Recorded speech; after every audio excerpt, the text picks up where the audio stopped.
No, I don't know if I feel better.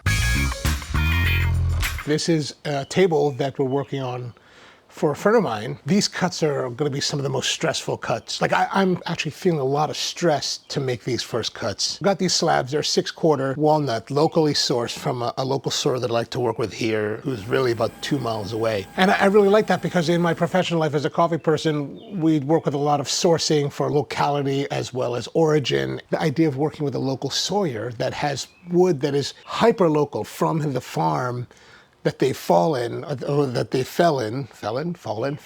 that they felled is really, really interesting to me. It's really, really exciting. The parameters for the build is relatively simple. 30-inch round tabletop out of black walnut, 30 millimeters thick. It's really great to work with someone that is very open, because he's very open. It's kind of like, you know, do what comes to you. Part of it is a great belief in me as an artist. He's also very much, I would say, an artist himself.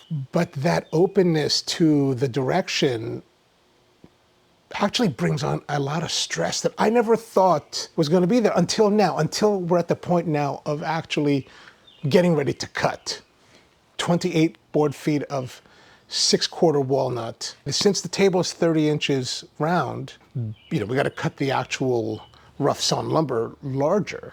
You know, I was thinking 1.36 because I wanted to give myself enough space, and then I talked to some woodworker friends, and they were like, "No, dude, just go to 32." And I was like, "Okay." So it took me like 3 days of sitting around just thinking 36, 34, 32. I don't know, 32 is too tight. What if I make a mistake? But the problem is if you go longer, 36, and you don't make mistakes, now you've got all this extra waste. It's just like there's a lot of waste, that 6 more inches than the dimension will end up being. And so 32, we're gonna do 32. Yeah, I'm not totally comfortable with that, but I'm almost there. Well, we're gonna be there because I'm gonna make the cuts and it's gonna be it. But here's the thing, you just gotta like choose the right spots, right? So there's all this grain, there's sapwood.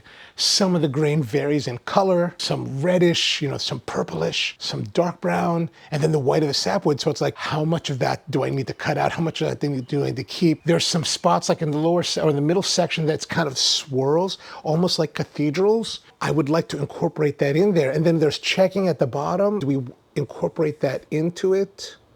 So I don't know.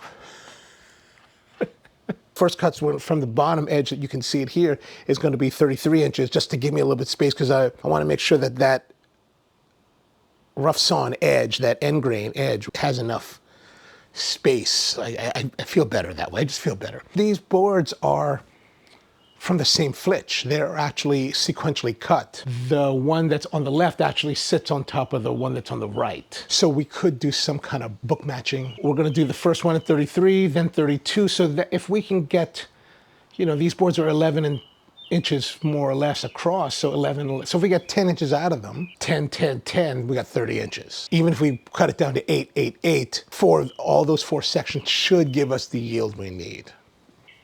I don't know, it's still time to cut. It's like, oh gosh, now we got to make those cuts, and hopefully it'll be all right. Hopefully it'll be all right. Let's go.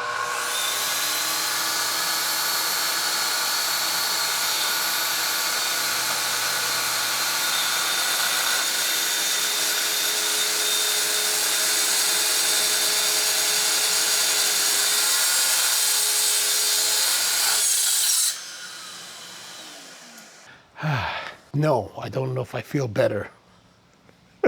The difficult part of this is over. That's it. Now we're locked in. 32 inches. That's it. There was a problem with the saw in that it was bogging down a little bit because, you know, it's 6/4 walnut. It's rough sawn, so, you know, the surfaces are very rough and uneven, and it's just binding. You know, there's a lot of internal stresses in a slab. You just reach that one point because it's always at the edge. It was always at the live edge of both of the slabs in all 4 cuts. It's really simple. It's not really a problem. I mean, it's probably better not to do full depth passes all the time. So try the full depth pass and then got some resistance, stopped, pull it back, change the depth setting, go a little bit shallower, and then doing successive passes each time going deeper. The nice thing about it is that it's fairly clean. There's a little bit of burning, but yeah, now the next step is to actually start to look at the boards themselves, see what kind of arrangement we want to do with the layout for the table, and then determine, can we get the full diameter of the table, or do we need to cut more, add more, things like that. And one of the things to think about is that we're talking about a whole round table. We would end up with these like triangles on the end. So there is the possibility of doing shorter boards if necessary to save wood, but that's really about doing the layout now, and time to go do that. What's that? Oh. Yeah, okay, that's a little bit embarrassing. I am wearing a lot of Festool today. Like, yeah, I didn't even think about that till, it's because I don't have any more laundry. Everything's dirty, so I need to do laundry today, and this is kind of all that I didn't even realize. I just grabbed it all, threw it on, I was like, gotta go. Festool, I could use some more clothes if you'd like. That Aloha shirt would be kind of dope. All right, so thanks for tuning in. If you enjoyed this video, please consider subscribing and think about supporting the channel with buying coffee from SproCoffee.com. That's what I do for a living. That's how we make more videos, because I got a job so I can make videos. If you have questions about what we're doing here on this table, or suggestions about technique or anything like that, or things you'd like to learn more about with woodworking, please leave in the comments down below. I hope this helps for you to do your own projects, and see you next time.